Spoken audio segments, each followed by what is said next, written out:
Hi guys, today we are going to talk about auction purchases in the equipment world. I've got a good one here, I've got a good story that goes with it, and we're going to show you what we got.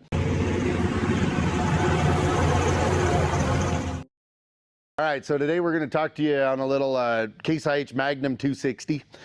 This tractor was purchased on an auction, and this is a prime example to be able to show you what you're kind of up against, and kind of the nature of the video that I'm going to try to do today is going to actually show you, are you better to buy something at an auction, or are you better to go to a dealer that's already got a machine that they've put through their shop, checked out, made ready to go, and you're buying that tractor. Maybe it is just a little bit more money, but are you better off to do that than you are to buy it from an auction or an auction company? So one of the deals we do, I buy a lot of tractors on auctions. We buy quite a few of them every year, and I've had the good, the bad, and the ugly. This one here is a weird story to get to kind of get all started in it, but this Magnum was originally purchased with the idea that it had a brand new transmission in it. This is an 18-speed power shift, 18 or 20-speed power shift, but it originally we were told that it had a new transmission in it, and while they were in the transmission, they missed doing the park brake, and the park brake has a clutch in it. They missed doing the park brake, and the park brake was out of the tractor, and we would be going back in to fix the park brake essentially. So I bought the tractor with that story, is how we bought it, on a Magnum 260. It's a very good looking tractor. With all the sheet metal on it, it's a good looking tractor. It runs really good. It shifted good. But that was the story we had, was that the park brake is the only thing it needs, and you could use the tractor fine, but if you wanted to go back in to fix it, you'd have to fix the park brake. So the truck arrives here, we bought it, truck arrives here, and the tractor would not drive off the semi. We had codes out the ears for shifting problems. We dinked around with it and got the tractor running, got it off the truck, and I played around with it a little bit. I could get it to shift sometimes, I couldn't get it to shift other times, got it to shift sometimes, couldn't get it to shift other times. It would only go forward, it would only go reverse, it wouldn't go into neutral, it wouldn't come out of neutral.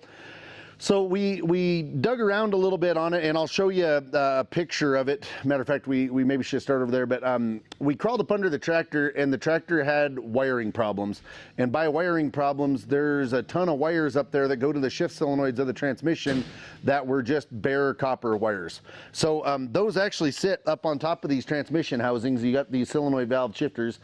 And we had tons of bare wire up there, wires that were touching each other, wires that were going to grounds. There was a lot of problems in that. So what we had originally done is just taken some liquid electrical tape, painted on the wires, and got it so that the tractor would shift and run. And it did. It shifted fairly well. But we took the tractor out, and we were using the tractor a little bit, kind of see what we had with it. And in the process of doing that, every single time you started this tractor, it was a different tractor. We had def codes, then we wouldn't have def codes. We would say that we're low on def, and then we were perfectly fine on def. The system was working fine, the after treatment system was working fine. It would give us codes for high transmission temperature, and then 2 seconds later they're gone. It would give us codes that we had, the four-wheel drive wouldn't work, and then 5 seconds later the four-wheel drive would work. The diff lock wouldn't work, and then 5 seconds later the diff lock would work. So it had a lot of real intermittent stuff, and we'll show you. We actually had the harness out of it, and we bought a new harness for this tractor. So we went under the idea that we were just going to reharness the tractor, because we found a lot of spots inside the harness that all the insulation was coming off the wires. We had wires touching.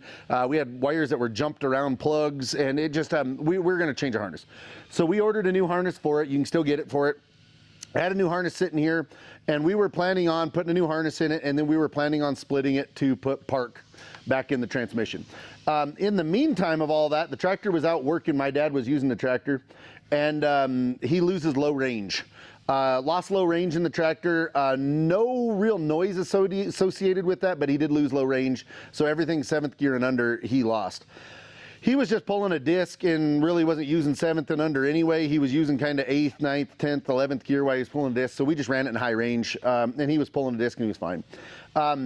He did that for about 4 or 5 days, and then he had a real loud kaboom. and the whole transmission let go.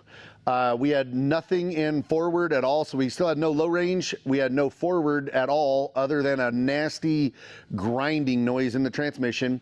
And then we still had reverse. So we had reverse in high range, but we had no low and we had no forward at all.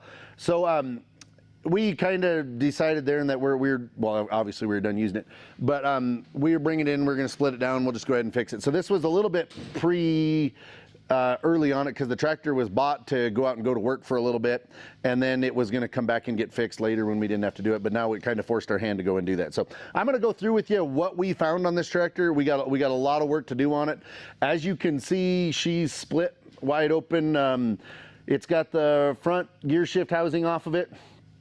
It's got the mid range housing off of it, and then the rear end off it, cab off of it. She's split and tore down pretty heavily, but we'll kind of go through and we'll show you what it did, what caused it, and then we'll kind of we'll get back to the auction side of stuff of why it did it, why it didn't. But first things first, these housings have not been out of this tractor in,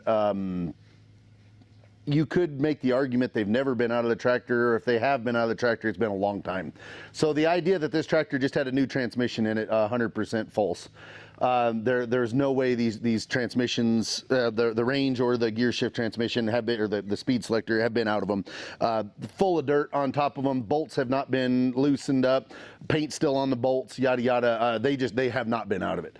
So you could right away eliminate that the transmissions have been rebuilt on the tractor. You could say that right off the bat. Number two. When I called the company that I bought the tractor from, and granted, it was on an auction, it's an as-is deal, I totally understand that, and we'll take the consequences for doing that. But in the same token, when we were told that it had a new transmission in it, I kind of expected that part of it to be good. So I called them and I talked to them, and I kind of asked them if they had bought CNH parts for it, because if they did, when we got it apart, if we had some part failures, if we could use them to try to get some warranty on some parts if the parts were just brand new parts and we had some failures on that. And they proceeded to tell me that they didn't put any parts in it, which was odd because they said it was rebuilt. And then they proceeded to tell me that they had a burnt tractor that they robbed parts off of and put in there. I still don't even agree with that, because the transmissions have just never been out of the tractor. So I mean, you could say maybe they put a shift bar housing or a valve body or something like that, but they didn't actually get in and do any internals of the transmission. So basically, we're going to rebuild the transmission. There's not a lot of carnage in here, but yet there is a lot of carnage, and we'll kind of show you on the park brake side of stuff. The park brake was 100% what we kind of assumed we were going to find. This is the park brake clutch, park brake housing. And at some point, the park brake, which is spring applied, hydraulically released, at some point, the park brake lost hydraulic pressure, which then allowed these clutches to start dragging in here. And then the tractor just essentially kind of drove through the park brake. The mass carnage in here, Dan had to cut some of these plates off. They're warped. There's no material left on them. Like this one here, we had to cut in half. They're warped out. They're completely roached. So this part here, we were kind of completely expecting this. And to be quite honest with you, to get to this, you pretty well got to tear all that apart anyway. This is in the bottom of that big case right there. So, I mean, you still got to tear the transmission apart to get to this, to do this anyway. And like I said, we fully knew we were going into that. But this carnage we were fully expecting. The rest of this stuff, our technician is taking that apart now. And short of just a bunch of seals, everything else is in good shape. The clutches are in good shape, springs are in good shape, drums are in good shape, yada yada that way. But we're going to go and show you some of the other carnage on it. We'll go over to a different table here, and then we'll show you some of the other carnage, so you can stop on it. All right, so this one here, this was where 90% of our carnage comes in on this, the problems that we had with it. So we just showed you park, but what ended up happening with low, and I can't tell you exactly what order, but I can get pretty darn close. So this was the bearing for this low range shaft. So this is, I think you're saying this is low, medium, and high, or low, direct, and high. Anyway, it doesn't really matter. This bearing is in the back of the case. This bearing completely let go. When this bearing let go, that is when we finally started hearing the noise that we were hearing. And the noise we were hearing, so this is the cone of the bearing. I mean, it completely let go. But the gear, these two gears run together. And what we were hearing was these were actually jumping. These two gears were jumping on each other when that bearing let go. And it roached this gear, it roached that gear, and it tore them up pretty bad. But this was the final cog that we heard when we were hearing that loud, nasty grinding noise. This is what we were hearing. But what the actual problem when we lost low, low works off of this drum here. And when we opened this up, these are where your seal rings go on the low range drum for the clutch. These rings were gone. How that happened, when it happened, I don't know, but there wasn't even anything left of them. They were completely gone. So we had absolutely no sealing for low range. So that's, I mean, it completely explains why we lost low. But the actual housing that goes into there, so this little housing is what goes over the top of this, and that seals those rings. It just tore this up to no belief inside where those rings ride. I mean, this will cut you inside here. This is completely junk. This housing, I question this housing on it. But yeah, it completely got this housing. It got this. It dumped the oil pressure, and it did it so quick. The clutch pack is actually not terrible shape that low came into, because it looks like whenever it did it, it just poof, that was it, and it never tried to shift it because it didn't have any oil pressure to shift it. But that's what, so when it did this, we lost low, and then we also lost our direct drive, which gives us high, and that's when this is what was jumping across at high. So that one bearing caused a lot of grief on here, and it did get this shaft too. Down inside here, there's a little bushing inside here, and it got into this terribly, and that's your PTO shaft going through it. And it did actually snap the PTO shaft off, so this is about another foot longer, but it snapped this off inside the tractor. So it broke that PTO shaft, it ruined this main drive shaft, it ruined both of these gears, it ruined that housing, and it ruined that housing, and then a new bearing. And all this was done with just that one. So this is our low, and our forward essentially is why all this is tied up right here, why we lost all of that. But we're going to go ahead and tear down the actual speed transmission. We're going to check clutches on the speed transmission. Dan has already got the stuff tore down for forward, for reverse, for low, medium, and high. And really, the rest of it doesn't look all that bad, other than you could argue that it's the original parts in the tractor from when it was new, not like it had been done here just recently. So back to our original question with it. Oh, while we're here, I was going to show you. This is the wiring harness, and it's a heck of a wiring harness. This is the harness that goes up and runs down the top of the tractor, plugs into the back of the cab, runs to all your SCVs in the back, and runs over to all the transmission, all the engine, all the cab, plug into this harness. And there's butt connectors everywhere in here. These are some spots in here that we put liquid electrical tape on that were bare and touching. There's all sorts of wire in here when you start going through it. That all this we've done a liquid electrical tape on. All these wires were bare, and not from what looked like necessarily heat as much as what looked like old, like it had just gotten old and brittle and came apart. But we've got several plugs that have that exact problem, where we've got bare wire, we've got wires showing, we've got wires that are jumped, we got wires that are butt connected, we got wires that are just eliminated completely. So there's a brand new harness in there. We've already laid that up on top of the tractor to make sure the harnesses match and everything that way. But it's going to get a new harness, and it's going to get a new transmission, and the tractor is going to be a pretty nice tractor when we get done with it. But we kind of come back to the idea of, where do you draw the line on what you buy on an auction or what you buy from a dealer? So whenever you buy that tractor from an auction, you're buying that 100% as is. You're going to buy it. I've heard people say you're going to take it like you take your wife, for better or worse, and you're just going to, that's what it is. And if you were to buy that from a dealer, and I would like to say that if you bought that from us, if that tractor was, a high dollar, high caliber tractor, you had it for less than 4 or 5 hours and you blew a transmission in it, there's not very many dealers that are going to stick you with that bill.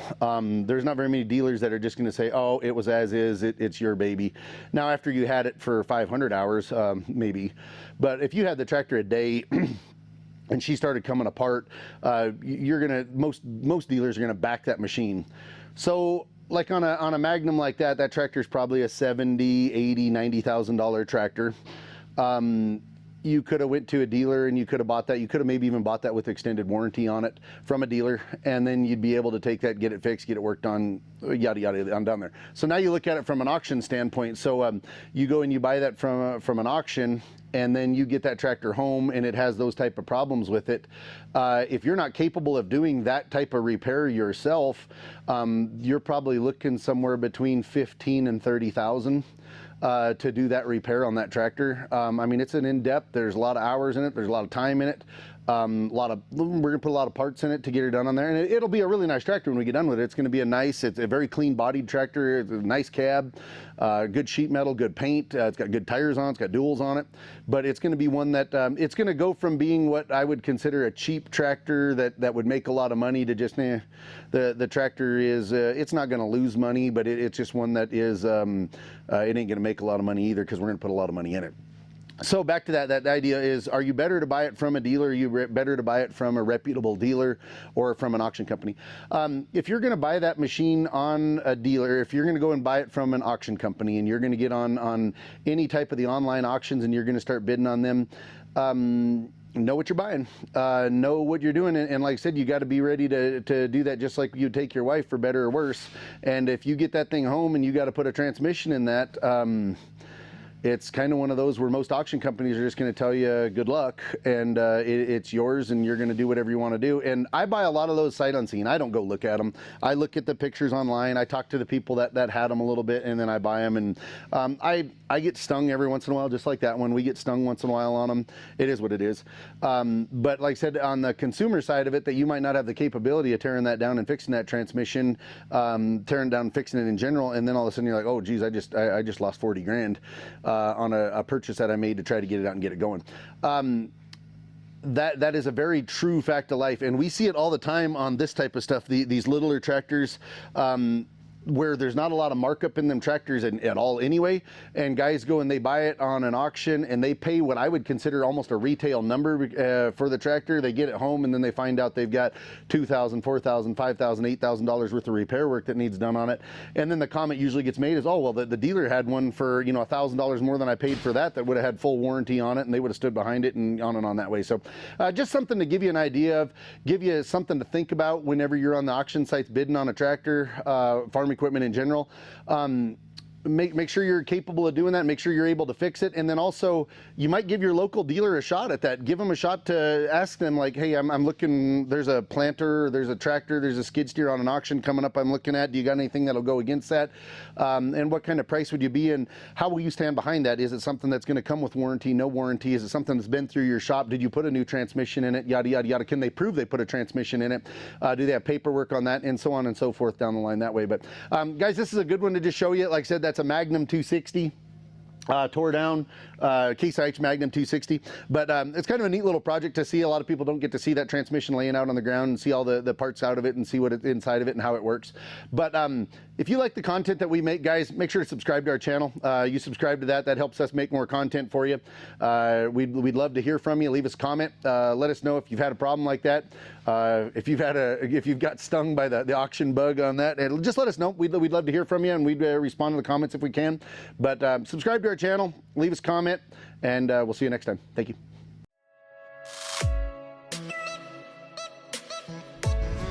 If you like videos like this, make sure to subscribe.